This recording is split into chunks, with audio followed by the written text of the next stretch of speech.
Well, let me, there, for some reason, work. I want to call our witnesses we have Mr. Samuel Pooley, who's the director of NOAA Pacific Islands Fisheries Science Center, Ms. Dorothy Lohman, chair of the Pacific Fishery Management Council, Mr. Bob Reese, the North Coast chapter president of the Association of Northwest Steelheaders, I'll get it right, Mr. Peter Shelley, vice president, Conservation Law Foundation, and Mr. Zeke Grader Jr., Executive Director of the Pacific Coast Federation of Fishermen's Associations. I want to thank all of you for being here. If you've not had an opportunity to testify in front of the committee, you'll note that the little machine in front of you has a 5-minute time frame there. And the way that works is when the green light is on, that means that you are doing very, very well in your testimony. And when the yellow light comes on, it's like going through a stoplight. It means you have to hurry up so you can finish before the red light comes on. Now, I say that because that gives you 5 minutes for your oral testimony, but your full written testimony will appear in the record, so it's not confined just to your oral testimony. So with that, we'll start with Mr. Samuel Pooley, Director of the NOAA Fisheries, Pacific Island Fisheries Science Center. You're recognized for 5 minutes. Good morning and aloha, Mr. Chairman and members of the committee. Thank you for the opportunity to speak with you today. I'm pleased to represent the Pacific Islands region of NOAA Fisheries. When the Pacific Islands region was established in 2003, the agency was committed to enhancing our relationships with stakeholders and local communities. I believe this is increasingly the case, and I hope to demonstrate that this morning. I came to Hawaii for graduate school in 1970 as an international trade and development economist, and I stayed because of the people and vibrant cultures of the region. Fisheries have been an important part of that culture and the development of our communities. I will be revisiting Guam and Saipan in 2 weeks. Much has changed in 30 years since my first trips there, but much of the important cultural aspects of those fisheries remain. NOAA Fisheries is committed to conducting high-quality marine science. We have worked with local resource agencies on fishery statistics through our Westpac Fin program since 1981, and we've conducted research missions on NOAA ships in the Marianas since the 1980s. And now for the first time, we have permanent local scientific staff in Pago Pago, Saipan, and Guam. We work closely with local resource agencies to coordinate and improve the relevance of our work, including inviting their participation in and planning of 2 research missions in the Marianas this year. Last year, the agency announced a territorial science initiative of $250,000 to enhance our fisheries science work in the U.S. territories in the Pacific and the Caribbean. The final 2014 appropriation will allow us to further expand the territorial science initiative to enhance the agency's and local fisheries capacity within these territories. In addition, the NOAA Fisheries Saltonstall Kennedy Grant Program also identified cooperative research in U.S. island territories and commonwealths as a priority. But perhaps more important than these fiscal resources, this initiative provides us increased opportunity for our scientists to engage with the agencies, fishermen, and communities in these areas to a greater extent than before. With these partners, we're developing alternative assessment approaches for our reef fisheries. These alternative approaches integrate new life history information into data poor assessments. We're also using human dimension studies from these communities to conduct socioeconomic analysis for annual catch limit determinations. Innovations like these allow us to continue to make progress toward meeting the mandate of the Magnuson-Stevens Act by adding more detailed information that addresses the special characteristics of our region. We've made significant progress in the Pacific Islands, but much remains to be done. Our objective continues to be to provide high-quality scientific information, to continue the agencies and the Fishery Management Council's ability to prevent overfishing and achieve optimal yield. As an economist and social scientist, I'm particularly interested in providing meaningful information on the industries and communities of our area for conservation and management decision-making. Thank you for the opportunity to discuss with you Pacific Islands fisheries science in the context of the progress we have made under the Magnuson-Stevens Act. Mahalo. Thank you very much, Dr. Pooley, for your testimony. Now I'll recognize Ms. Dorothy Lohman, who's the chair of the Pacific Fishery Management Council. Thank you, Chairman Hastings, Ranking Member DeFazio, and members of the committee. Thank you again for the opportunity to testify before you today regarding reauthorization of the Magnuson-Stevens Fisheries Conservation and Management Act.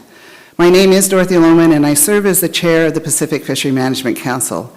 It is from our experiences of managing over 160 fish stocks off the West Coast that I offer the Pacific Council's perspective regarding refinement of this important legislation.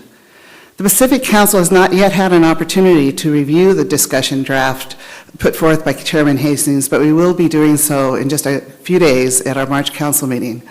So my comments today are based on Council discussions regarding priorities through our November Council meeting. First, I'd like to be clear that the Pacific Council believes that the current MSA is a success and in fact has been a key driver of a number of Pacific Council successes, including ending overfishing of any and all stocks within 1 year of detection, rebuilding 7 depleted stocks, and being on track to rebuild 8 long-lived stocks that remain depleted, 3 of which are projected to be rebuilt in the next year. Implementing a successful catch share program for the trawl fishery that has been held up as a model for its ability to reduce bycatch and increase economic yield, and our recent developments of an ecosystem management plan. While we believe that large-scale changes in the MSA are not warranted, after 7 years of managing under the 2006 reauthorized bill, we have identified a few refinements to enhance marine fishery management. I'm going to highlight just a few of these and refer you to our written testimony for the full list in greater detail. With respect to rebuilding, we ask for some clarification and focused flexibility. First, address the discontinuity associated with a 10-year rebuilding requirement. We agree with the National Academy of Science that a strict requirement to rebuild within 10 years may eliminate some management responses that could lead to greater social and economic benefits while still assuring that stocks are rebuilt. Second, we have experienced situations where assessment uncertainty leads to results that vary in either direction without changes in true status over time, yet currently can demand expensive revisions in rebuilding plans. Clarification is needed to provide a reasonable threshold for stock status changes before significant changes in management approaches are required. Third, the MSA requirement to rebuild as soon as possible, taking into account the needs of fishing communities, has unfortunately been subject to court interpretation as nearly ignoring the needs of fishing communities until such time they have demonstrated a disastrous state. But as we know, the road to disaster starts long before a community or fishery arrives at that state. It may be possible that a solution is as simple as changing the word possible to practicable. But however, at any rate, some clarity is needed to allow councils to properly take into account important social and economic impacts while reducing catches in a rational stock rebuilding plan.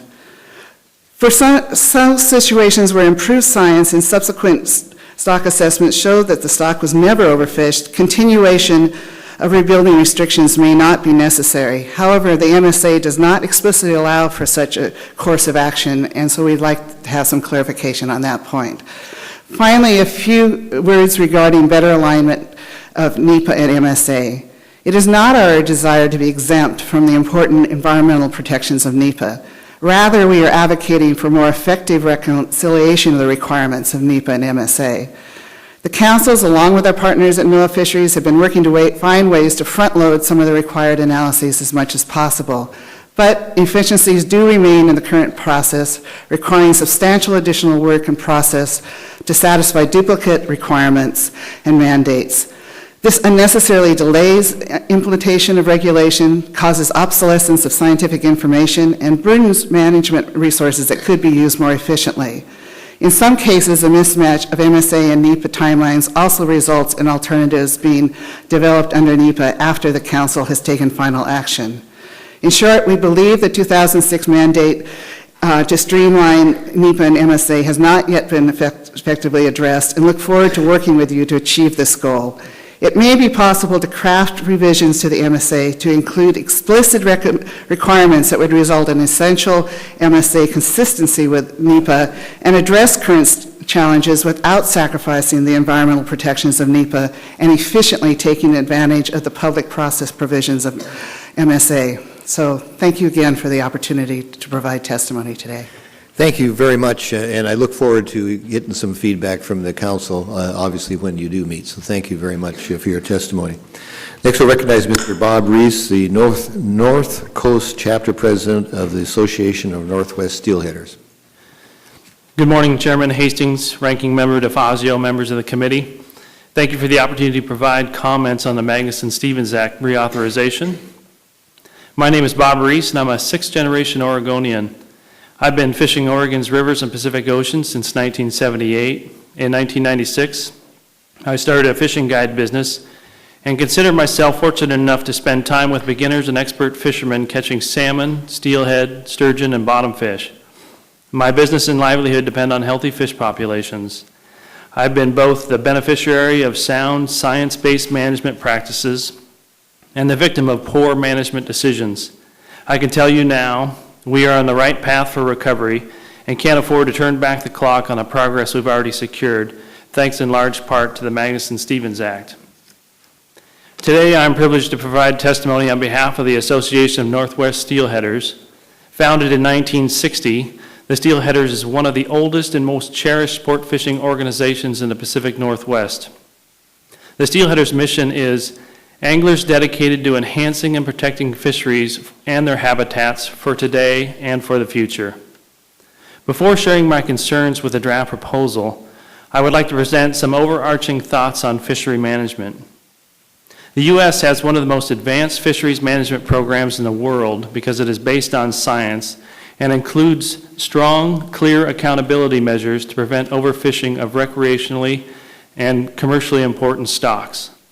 Changes to the Magnuson-Stevens Act in 1996 and 2006, including timeline targets to rebuild depleted fish populations and requirements to set science-based annual catch limits that prevent overfishing, are working to ensure we enjoy more sustainable fisheries. Ending overfishing and rebuilding fisheries is not easy, but West Coast fishermen and coastal stakeholders have made the hard choices to end overfishing and steer us toward a more sustainable future. Unfortunately, other regions of the country put off the hard choices in the 1980s and the 1990s and faced difficult challenges rebuilding important fish stocks. The proposal to reauthorize the Magnuson-Stevens Act that is under consideration today would take us back to the old days where politics, not science, drove management decisions and resulted in many of the overfishing problems that we are still trying to fix today. Some specific concerns with the proposal include the proposal would allow overfishing to continue on depleted populations for at least 5 and possibly up to 7 years. When you have an overfishing problem, the last thing you want to do is allow more overfishing on vulnerable stocks that will make recovery more difficult, costly, and delay the achievement of a rebuilt population. The proposal would allow a suite of new, broad exemptions for establishing a rebuilding timeline target and delay the ultimate goal of rebuilding depleted fish populations. And the proposal would exclude many forage fish from requirements to set science-based annual catch limits, establishing a dangerous precedent that will likely compromise these volatile, economically important coastal fisheries. Instead of weakening the Magnuson-Stevens Act, we should build on a record of achievement. The Pacific Fishery Management Council is moving forward with initiatives to improve management by incorporating more ecosystem factors into conservation decisions. Specifically, the Council is leading the way in protecting small prey fish, called forage fish, that support a healthy ecosystem and advancing ecosystem plans that consider factors beyond single species management. Forage fish and the habitats that support them are critical to the health of all ocean species, especially our commercially harvested fish that fuel our coastal communities. The steelheaders have been very active, involved in these changes, and are proud of the work we have done to get these important changes in place. The next reauthorization of Magnuson-Stevens Act should help further advance ecosystem-based fishery management by focusing on protecting habitats, avoiding non-target species, accounting for the important role of forage fish in the ocean food web, and requiring ecosystem level fishery management plans. Unfortunately, the proposal under consideration does not take that step forward, but jeopardizes the progress we are currently seeing under Magnuson-Stevens. Our goal as consumptive users is to continue to utilize this valuable natural resource for future generations to come. The best way to do that is to manage our nation's fisheries proactively and conservatively. We already know that we have the capability to easily overfish this resource. In the late 80s and 90s, as a Department of Fish and Wildlife employee and a federal fisheries observer in the Bering Sea, I witnessed firsthand the hardships our ports experienced and suffered due to the overexploitation of this resource. Our fragile coastal communities cannot afford to relive the overfishing problems we experienced during these times. We can't again downsize a fleet that already operates on a shoestring. Thank you very much for considering these comments. Thank you very much for your testimony, and I'll now recognize Mr. Peter Shelley, Vice President of the Conservation Law Foundation. Thank you. Good morning, Chairman Hastings, Ranking Member DeFazio, and members of the Natural Resources Committee. My name is Peter Shelley. I am Senior Counsel with the Conservation Law Foundation in Boston. I am not here this morning to talk about the economic disaster that some New England cod fishermen face. Congress has provided $32.8 million public taxpayer dollars in disaster relief to these fishermen, and the New England delegation deserves great credit for the work they did getting that funding. I am here to challenge the notion that the Magnuson Act's rebuilding requirements, quota accountability provisions, or the science-based quotas are in any way to blame for the loss of the nation's oldest fishery on Atlantic cod. If the 2006 amendments had been in place in New England in the 1990s, that $32.8 million could have been appropriated elsewhere in this recent appropriation. Overfishing, not the environment, not sunspots, not seals, not ocean temperatures. Overfishing fully explains why there are no cod to catch anymore in New England. New England's fishermen were allowed to catch all the cod because short-term economic needs and flexibility with even the minimum management goals overrode long-term economic benefits and sustainabilities. The fisheries that are in trouble in New England are in trouble because rebuilding was improvidently delayed and ineffectually pursued. The future was sacrificed to the present. Even today, there is still a directed commercial and recreational fishery on Atlantic cod in New England. Existing law allows managers to adjust rebuilding times to account for environmental factors or biological circumstances. New stock assessments allow managers to reset the rebuilding clock, and rebuilding control rules allowed fisheries to continue even if the rebuilding is not accomplished on schedule. The law allows rebuilding quotas that have no better than a 50% chance of accomplishing their purpose. And quotas for cod and other ground fish in New England are always set at the highest level and the highest risk level that can be legally allowed. As a result, overfishing on cod has been persisting even after the 2006 amendments have come into place, and we have the disaster that we have with cod fishermen. This committee must not advance legislation that would recreate the very factors that led to the cod disaster in New England in the first place. Magnuson has not destroyed the New England groundfish fleet. What the industry representatives don't tell you when they argue that the law should be weakened so that they can continue to overfish cod is that groundfish permit holders have doubled their gross revenues from $226 million to $550 million from 1996 to 2011 in constant dollars. Since the Magnuson Act has been strengthened, gross vessel revenues for fish and shellfish landed in New England have doubled from $779 million to over $1.4 billion in constant dollars. Most, if not all, of the issues being debated in the discussion draft are subject of active debate in science circles, at the management councils, and at NIMS. The committee should let those processes play out. At the same time, the discussion draft fails to address the real oncoming fisheries tsunami, and that is the ecological shifts and instabilities associated with climate change, already documented in New England, with ocean temperature increases, dropping pH levels, major fluctuations in plankton blooms, and shifts in species abundance and productivity. More than 74% of the gross revenues in New England in 2010 came from shell-forming animals like scallops and lobsters that are likely to be affected by climate change. Congress needs to reach bipartisan agreement on measures that push fishery management councils and NOAA to develop more comprehensive and dynamic management approaches based on ecosystem-based fisheries management, expanded habitat refuges and reference sites, protection of forage fish, and other approaches that have been strongly recommended by the scientific community in anticipation of these oncoming ecological shifts. The discussion drafts preoccupation with weakening Magnuson provisions that are working now as Congress intended is a distraction from the real needs of this nation's fisheries and ocean resources. The future of our fishing communities and the health of our oceans relies on Congress taking a sober, bipartisan view of what is really at stake in the legislative choices it makes. The committee should approach Magnuson reauthorization based on hard fact and a firm commitment to the best welfare of future generations of fishermen. Thank you for your consideration of my comments. Thank you very much, Mr. Shelley. Now we'll recognize Mr. Zeke Grader, Executive Director of the Pacific Coast Federation of Fishermen's Association. You're recognized for 5 minutes. Thank you, Chairman Hastings and Mr. DeFazio. Thank you for the opportunity to testify here this morning. The Pacific Coast Federation of Fishermen's Associations represents working men and women in the West Coast commercial fishing fleet. And this will be our fourth reauthorization that we've participated in, and we've watched the Act as it's evolved since first passage in 1976.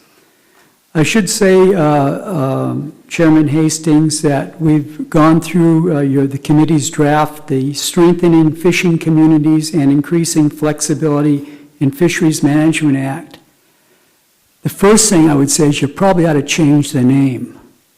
It's too long, and I can tell you from an organization, just trying to say it in testimony, it's too long. Come up with something shorter. But there are a number of provisions that we really want to commend the committee that we do like in your draft. First of all, I think it's long overdue that we recognize that not all depleted fish stocks are overfished. We've certainly seen that with coho on the West Coast, where in some cases we've had no fishing for 20 years. The stocks are depleted, but not because of fishing, but because of habitat degradation, and that needs to be recognized. And I think certainly in the future, as Mr. Shelley mentioned with climate change, that we're probably going to be looking at more stocks that are going to be at risk, not because of fishing, but because of climate change or even pollution. So I think changing the term is long overdue. That is not to say, however, that we would condone any overfishing. I think also you're suggesting in the draft to look at alternatives to annual catch limits makes sense. Not that annual catch limits are not a good thing, but they don't work for every fisheries, particularly those where we don't use quota management. Two good examples are Pacific salmon, where, at least along the West Coast, we very seldom use quotas only sparingly, yet at the same time we've protected against overfishing, and these are managed sustainably. Another example, of course, but it's a state-managed fishery, is our Dungeness crab, which are not managed by quota, but in fact we use a different form of management, but they are well managed and not overfished. So I think looking at alternatives where appropriate to ACLs may be good, where the particular fishery does not lend itself to quota management. I also really want to applaud the committee draft in promoting electronic monitoring. We believe very much that monitoring of our catches has to take place. The problem is onboard monitors, particularly on small boats and small fisheries, does really very little other than make it so cost prohibitive for fishermen to operate that we need to have some other alternative to that. And finally, on the referendum on catch shares, this is needed, but it's also needed on the West Coast. West Coast fishermen deserve a vote on the fisheries that they're to be managed under. We do, however, have some problems too with the draft. And our biggest problem is in the attempt to address flexibility. Indeed, we think flexibility already exists in the Magnuson Act. But I think we really do need to stay the course with strict adherence to prohibiting overfishing, strict adherence to rebuilding plans, and strict adherence to good science. I just spent the last couple days in Half Moon Bay at the World Oceans Conference, and there was all kinds of talk there about overfishing. And I'd like to, fishermen were not invited to speak, but we could have told them that in the U.S. we are making progress on eliminating overfishing.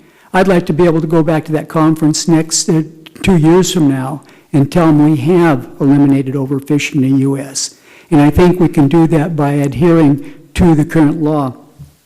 We also have a number of changes that we think need to be made in Magnuson that are not part of the draft bill, most specifically addressing community fishing associations, the need for Congress to do something, because to date, both the National Marine Fisheries Service and the councils have been derelict in carrying out the charge by Congress in the 2006 reauthorization to establish community fishing associations, and I'd be glad to address that or talk to the committee further about it. One final note, we've got to finally start looking at how do we fund our fisheries. We've come up with some ideas in the past, whether it be establishing a trust fund, say funded by an ad valorem fee on all fish sold in the U.S. There have been alternative proposals such as looking at salt and stall Kennedy, but we really do have to find the funds necessary to pay for the science and other needs we have for our fisheries. Otherwise, we're going to continue to be in crisis every 10 years when we come back to see you on reauthorization. Thank you. Thank you. Thank you very much, Mr. Grader, and thank all the witnesses for their testimony. I just, as a programming note here, we're going to be coming up with votes here very shortly, so I'm going to be very, very brief on what I said. But Mr.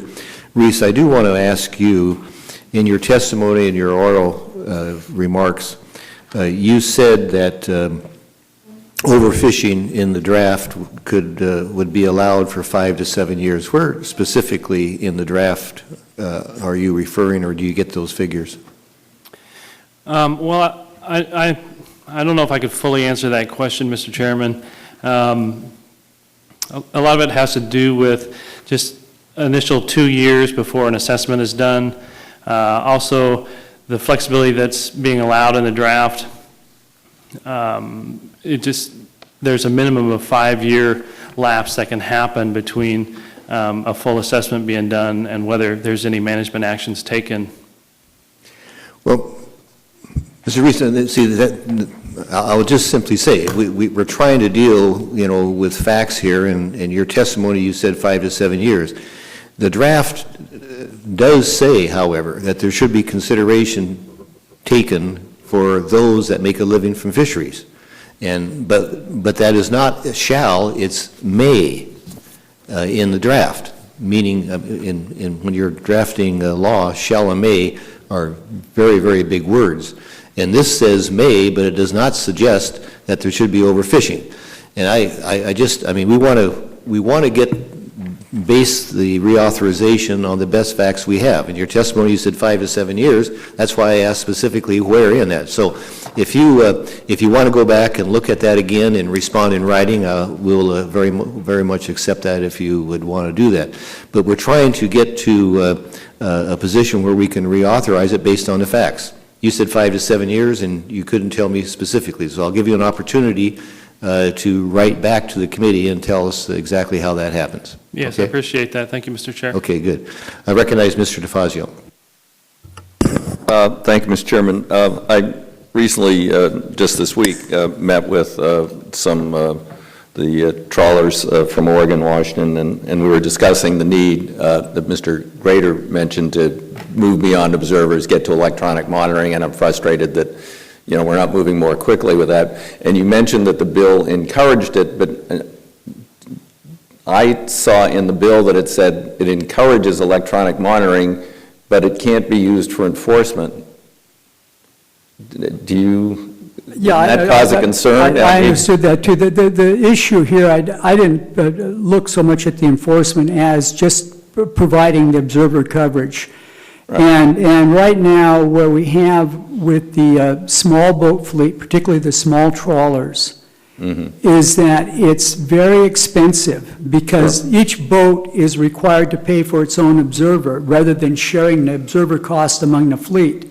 So if you're a vessel that, say, catches hypothetically Right, no, I get that. I understand the burden, the expense, Yeah. and they educated me more on the Right. problems sometimes with the people provided by the contractors, as observers. But my point is, if we say, let's move and mandate that we move ahead with electronic monitoring, but say it can't be used for enforcement, that doesn't seem to me that that's going to meet the objectives here. Yeah, and we did not mean we didn't really not focus on the enforcement aspect. It was mostly just on the observers. And I would tend to agree. I think that perhaps that clause, except for enforcement, probably should be deleted and leave it up to the councils to decide. Ms. Lohman, would you address that too? Because this is a big concern for the Pacific. Sure. Thank you, Congressman DeFazio.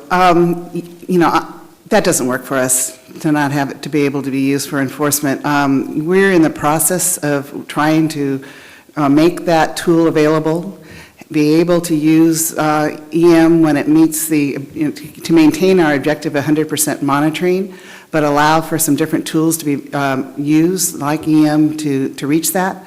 One of the alternatives to do it is actually a kind of an audit approach. This is the way it's done in Canada, where you're actually using the fisherman's logbook information to understand what the catch has been, but the camera is used to audit those. And so, kind of by definition, if you don't have law enforcement, then if the audit shows that it's not working, that there's been a violation, then that would preclude this way, which is probably one of the most cost-effective ways to use EM from, being used. Okay, thank you.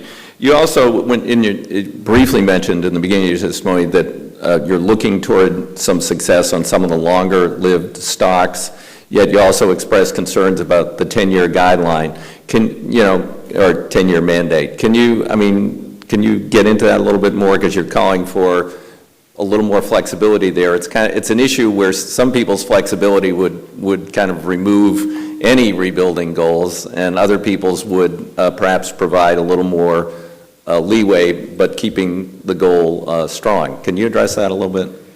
Well, I think our council has a history of trying to do this as soon as possible, but you can come to a situation where, okay, you could do, the biology says it could be done in 9 years, but you'd have a lot easier time and a lot less social and economic impacts if you were able to do it at 11. And so it just seems like you should sort of balance those a little better, but we don't want, to Right. be completely And you don't think held off. the current law allows that flexibility? I think that there's some work to be done there, and I think we agree with the National Science Academy on that. Okay, thanks. Anybody else have a comment on that issue? The idea of sort of the hard goal of 10 years versus how you build in some flexibility. Yes, sir.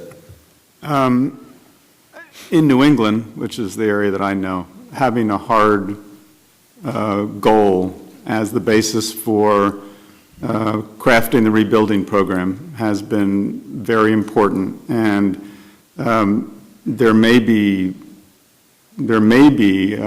circumstances with particular stocks or fisheries that would be unique, but to change the law so that all fisheries would be able to re-entertain those sorts of arguments would throw New England back to where it was in the early 90s. And for our purposes, the stocks have a whole variety of rebuilding timeframes under the current statute. And we think that there has been more than adequate accommodation of economic, in fact, there's been over-accommodation, frankly, of some of the short-term economic and social goals. Okay, thank you. Thank you. My time's expired. Mrs. Songus. Thank you, Mr. Chairman. And I want to thank all of our witnesses for being here today. I am a member from Massachusetts, but I don't represent a district that has fishing as part of its backbone of its economy. But I very much appreciate how much our fishing families are a cornerstone of our state's economic and cultural foundation, with a grit and determination so reflective of the New England spirit. And yesterday we did get word that NOAA will be allocating nearly $33 million in federal aid for New England fishermen. This much needed assistance will support the hardworking men and women and their local economies that were hard hit in the wake of a federally declared economic disaster, and we are grateful for that much needed assistance.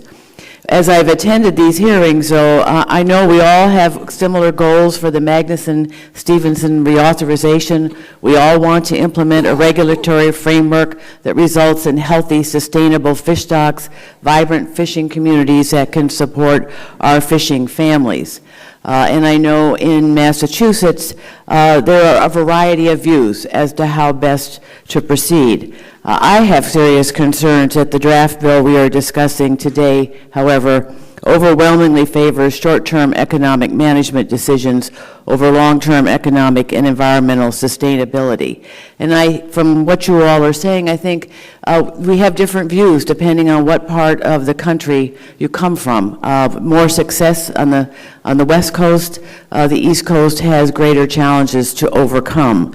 So in your opinion, and I'd like to start with Mr. Shelley, what provisions should be included in any reauthorization so that we can best improve, and you may have different opinions, the sustainability and long-term optimum yield?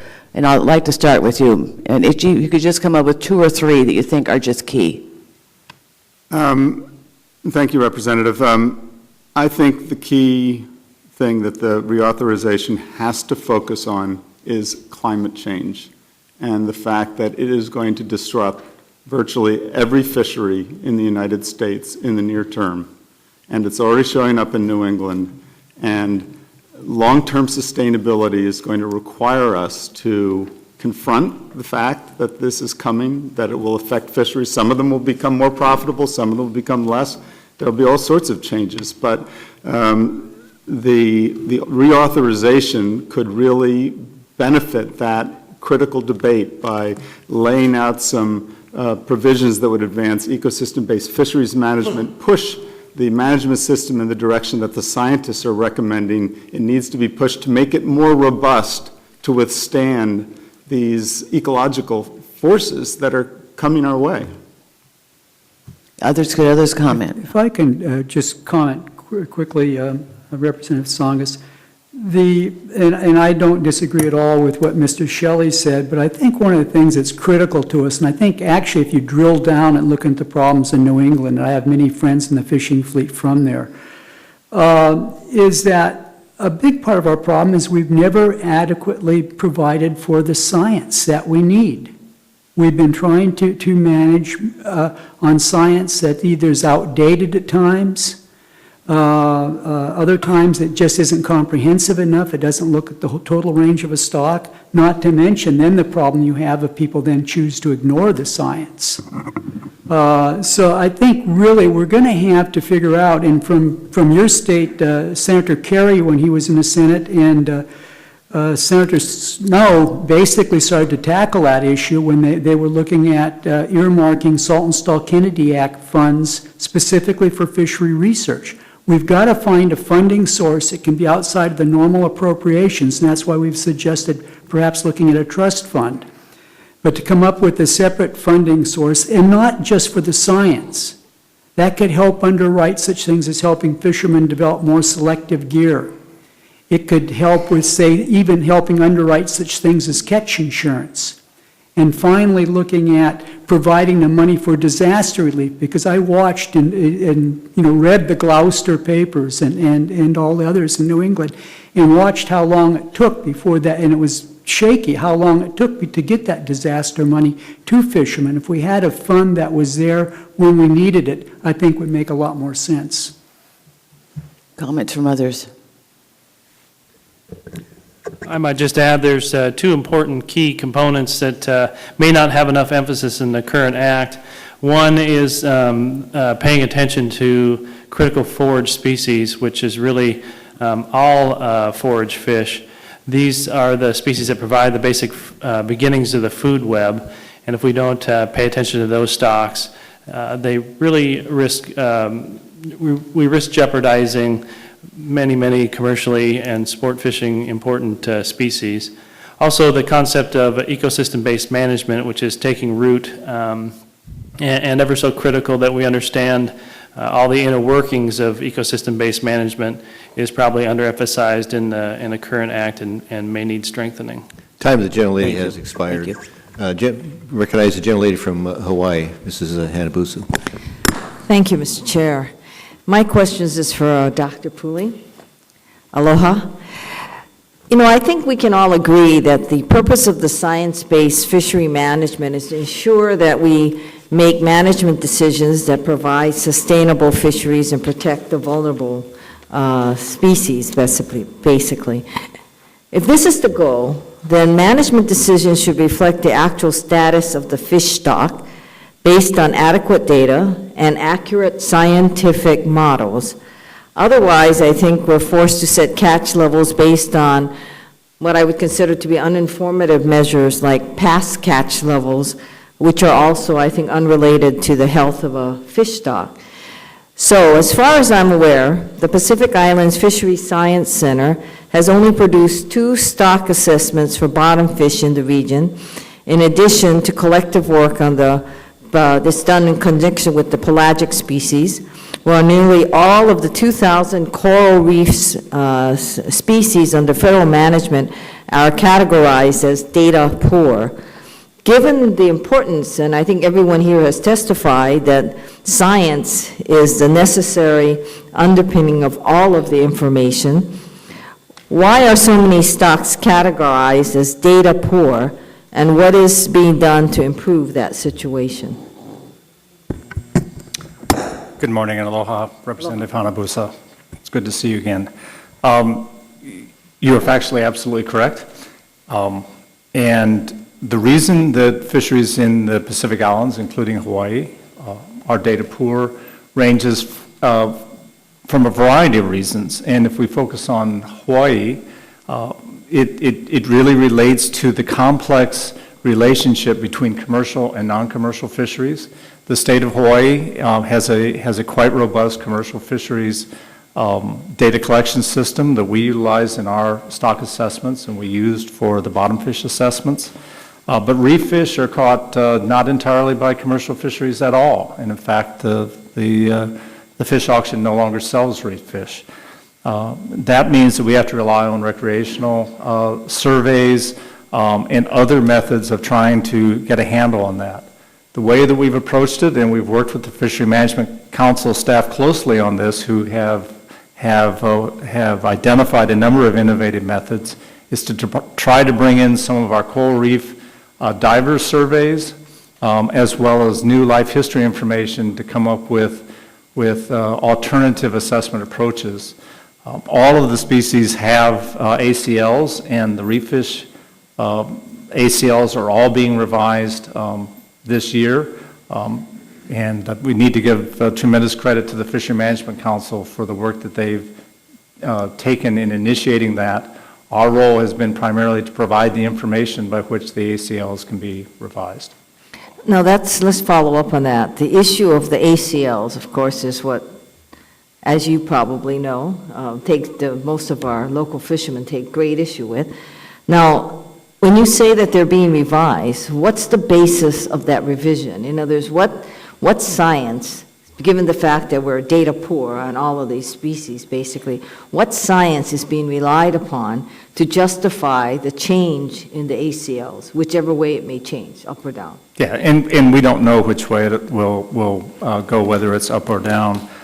Basically, it's this approach of moving from measures that were based on previous catch, which I think we all felt was inadequate, but was the best that could be done at the time, to these alternative biomass measures that bring in multiple sources of information within our modeling framework that provides at least a proxy approach towards it.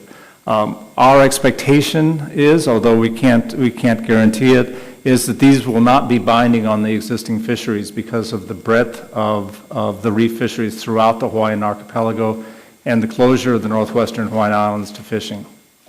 So I don't understand what you just said. What do you mean by they will not be binding? They won't be binding because the biomass available for reef fisheries is very broad when you include the northwestern Hawaiian Islands as part of your biomass estimates. The other thing is that fishing pressure, although substantial on reef fish, is very localized and without the heavy levels of commercial exploitation that occur in some other parts of the world, it's less likely to lead to restrictions on fishing activities. That's really something that is yet to be determined, and it's something the Council will be discussing at its Scientific and Statistical Committee meeting next week and the Council meeting the following weeks in Guam and Saipan. Thank you. I yield back. Time of the gentlelady has expired. Chair recognizes the gentleman from the Northern Marianas, Mr. Saban. Yeah, thank you very much, Mr. Chairman, and good morning. It's good to hear that Dr. Puli will be visiting the Northern Marianas and Guam very soon. What I've caught earlier in some of the statements is that, and I appreciate very much that the issue of climate change must be taken into consideration in the management of sustainable fishing for the future, because from where I come from, climate change is not just making changes to the ocean, it's actually making changes to the land, the small land areas of where some of us, where is our home. Some of the islands we see very much, and I've always invited people who don't believe in the science of climate change and global warming to come to my place of the world, and I'll show them the physical evidence of what it's doing to the, while we discussed the fisheries, the reauthorization of the Magnuson-Stevens Fisheries Act, and we discussed sustainable fishing in terms of volumes of fish and how we sustain this, and it's a huge economic, it's important to the commerce and everything, but from where I come from, there are actually people who when we're talking about fishing, they actually fish for what they eat, almost on a daily basis. So it's that small, but it's also that important to us. Fishing is a very important part and a critical source of food for many years, for many of us. And we're so much tied to the ocean. I'm going to ask, and I'm going to start with Dr. Puli, so can you tell us how NOAA, sir, your new territorial science initiative is providing support to assess the health of our fish stocks, particular to the Northern Mariana Islands? I know there has been very little in the past, and you have new initiatives. I wanted to see where you were headed with that. Sure, I'd be happy to. The Territorial Science Initiative that began last fiscal year and is continuing this fiscal year has helped, along with Marine National Monument funding, for us to station permanent scientific staff in each of the 3 island areas, including Saipan. It has allowed us to develop a biosampling program that reaches around the islands to provide new life history information on reef fish, which are the most important, and it will provide a way to integrate improved fishery statistics systems into the assessment methods that we use. We're also using some of this funding to do what we call human dimensions work or sociological work in each area, where our staff work with anthropologists and archaeologists in the Marianas to look at the cultural and historic social role of fisheries in the region, And this information is used by the Fishery Management Council in adjusting its annual catch limits. With all due respect, Dr. Pulley, you don't need to get scientists to do that. You can come sit down and I'll tell you how much fish I eat a week. And I'm not a fisherman, so. Well, I appreciate that. I will, next time I'm in Saipan, I will visit. But, again, and I'm beginning, I've taken a 101 on the Magnuson. I'm trying, this is an important issue very much, and achieving the balance, striking the balance between what's sustainable, and we, of course, we have the commercial side of the Magnuson, NOAA's under commerce. But one thing also that affects us in the territories, in the Northern Marianas, and the distinguished lady from Guam is not here, she will tell you the illegal fishing. And because we have the United States Coast Guard that sorts of keeps an eye out against pirates that fish illegally, but then you have a Coast Guard that takes care of the distance that's just about the size of the entire United States. And when you have one small boat and a smaller boat looking over all of that area, it's very hard to catch illegal fishing, and that not just takes fish that we don't account for, but it also takes, the value of some of the fish. And from where I come from, I think the smallest, in your edition of the NOAA reported that fish value is only at $581,000 in 2012, but I'm sure there's much more. It's just that we haven't reported it. My time is up, Mr. Chairman. The time is expired. I just want to advise members that we're very close to having votes here, and I see I have two members that came in, and I want to give them the opportunity. Mr. Huffman, you're recognized for 5 minutes. Very much, Mr. Chair. I know that Mr. DeFazio asked a little bit earlier about the observer cost issue.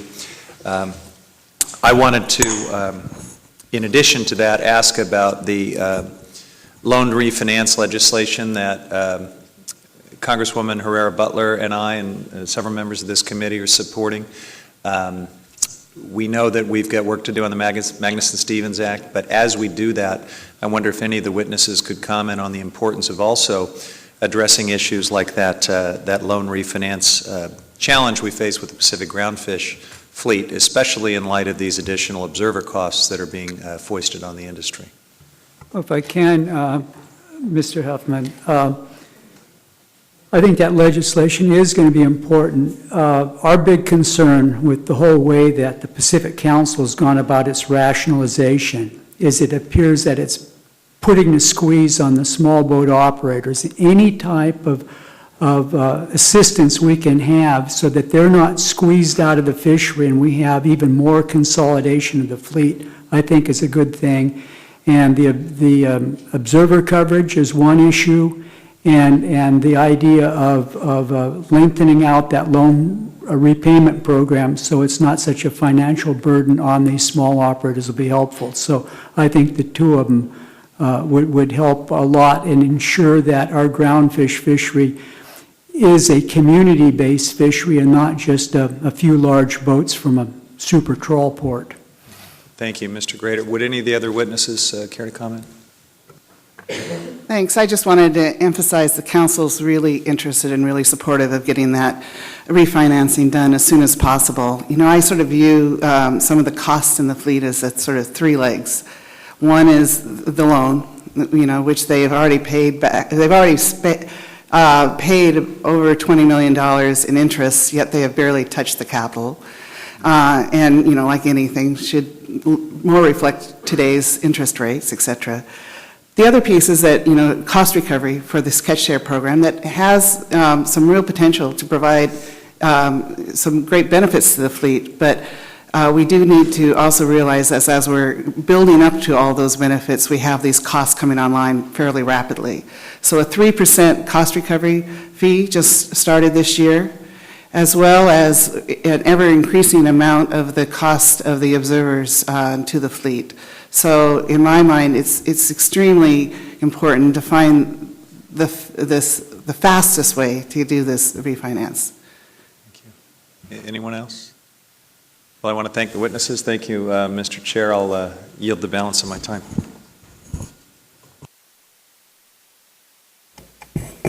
I'm sorry, thank you, Kevin. I recognize Mr. Garcia from Florida for 5 minutes, and he'll be our last member because votes are imminent. Thank you, Mr. Chairman. I won't take... Wait. Just, Mr. Chairman, it's Ben. good. The first vote will take 20 minutes, and I do have a quick second round if I might be allowed. Okay, because all it's right. a rare opportunity. Go ahead.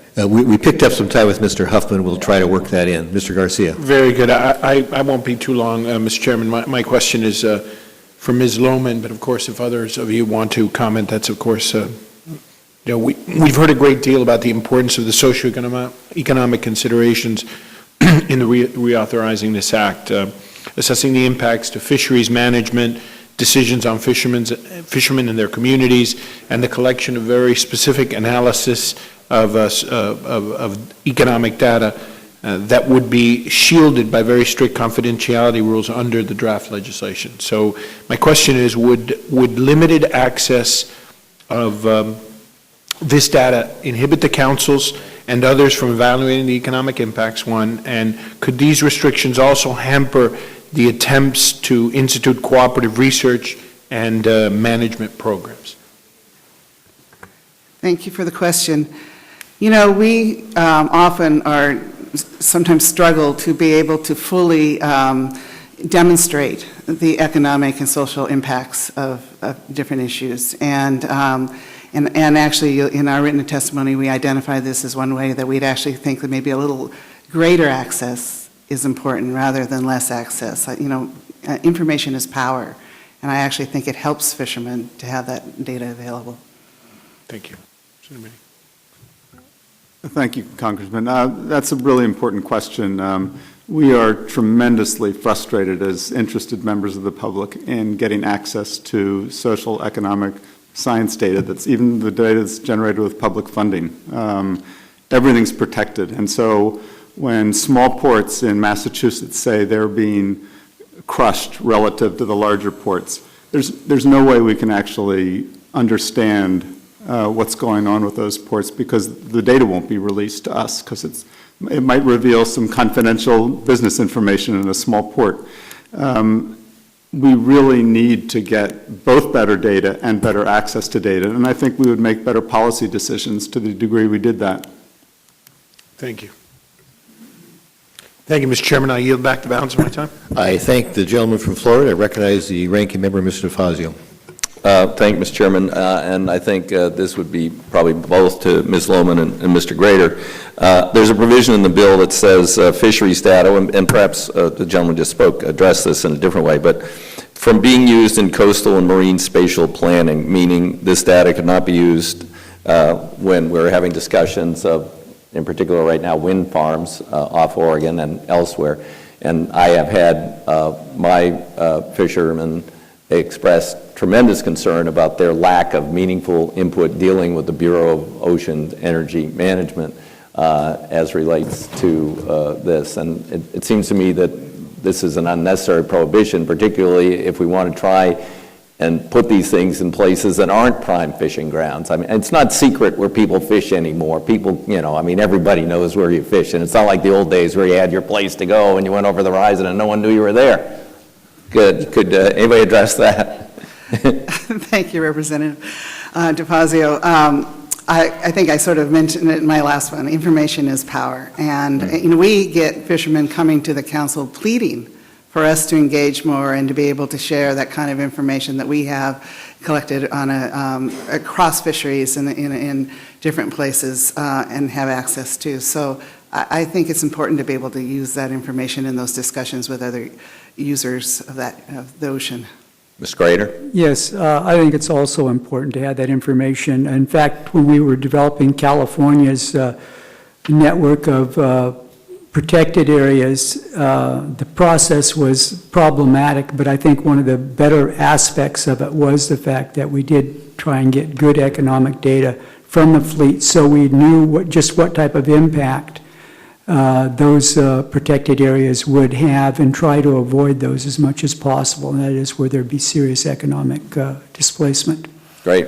Ms. Lohman, on a point you raised, and this, I've been focused a lot more on transportation over the last few years, so I took over ranking, and one thing we've done in California is something called SEPA, And we've given them actually authority under federal law for highway projects, strangely not for transit projects, but highway projects, to use SEPA and not have to do SEPA and NEPA, because it's generally regarded that SEPA is probably even more rigorous than NEPA. You're raising the issue of, MSA pretty much satisfying NEPA, but we really haven't aligned them yet. Do you think there's a way we could basically develop something that most people would agree is sufficient to meet NEPA requirements as some kind of, a little bit different approach to the MSA work by the council, so we could have one process, but we're accomplishing both goals at the same time? That is really what we're looking for. We're not trying to get out of it, but I think that we would need to bring some things in to MSA to be sure that we did have that robust environmental analysis of a full range of reasonable alternatives. But that's the kind of the goal. Get it under the same timeline. Get it, Okay, well, I'd welcome any suggestions you have on that. Do you have a suggestion on that, sir? Yeah. Yes, thank you, Representative. The issue for us is that the council system is connected to the development and achievement of optimum yield in fisheries. It is primarily focused on economic development, which it should be. NEPA serves a much broader set of national interests in the ocean zone. And the federal agency's unique and non-delegated role under NEPA is to make sure that the fishery-driven decision-making that's happening through the Magnuson Act is understood in a broader context of environmental impacts. And so while we agree with the 2006 amendments, where there are a lot of ways that these roles could be integrated better, and the agency hasn't really moved that 2006 push from Congress to do so, and we would hope that they will in the future, we would keep the functions of those two statutes separate. Well, again, I'm saying, in the case, we've already have an example where we've delegated because we felt the state laws, exceeded, and it's been very successful, no complaints. And I'm just thinking there's some way we could meet both goals at once without parallel processes with different timelines, because as I understand it, sometimes the council's done with its decision-making and you're still in the NEPA process, which is supposed to inform the decision-making. So NEPA is supposed to inform decision-makers. It's not just supposed to be a process.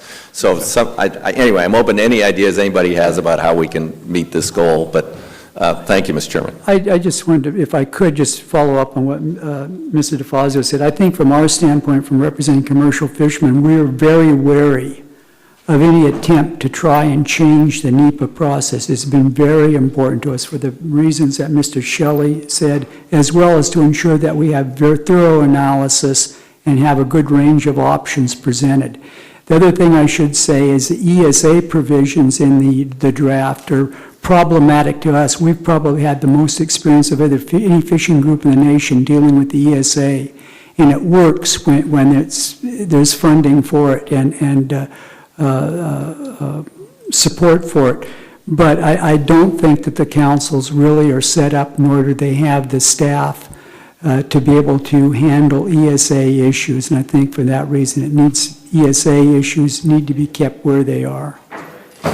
Time of the gentleman has expired. We have, the votes have been called now, but Mr. Lowenthal, I know you were here earlier. Do you have a burning question? All right, good. Thank you very much. I want to thank all the panelists for their testimony today. As happens many times, something comes up and there may be a follow-up question to each of you. I'd hope that if that is the case, you'd respond back to the committee in a very timely manner. Our intention is to take up reauthorization of Magnuson Stevens this spring, and we hope we're successful because the law has expired. So if there's no further business to come before the committee stands adjourned.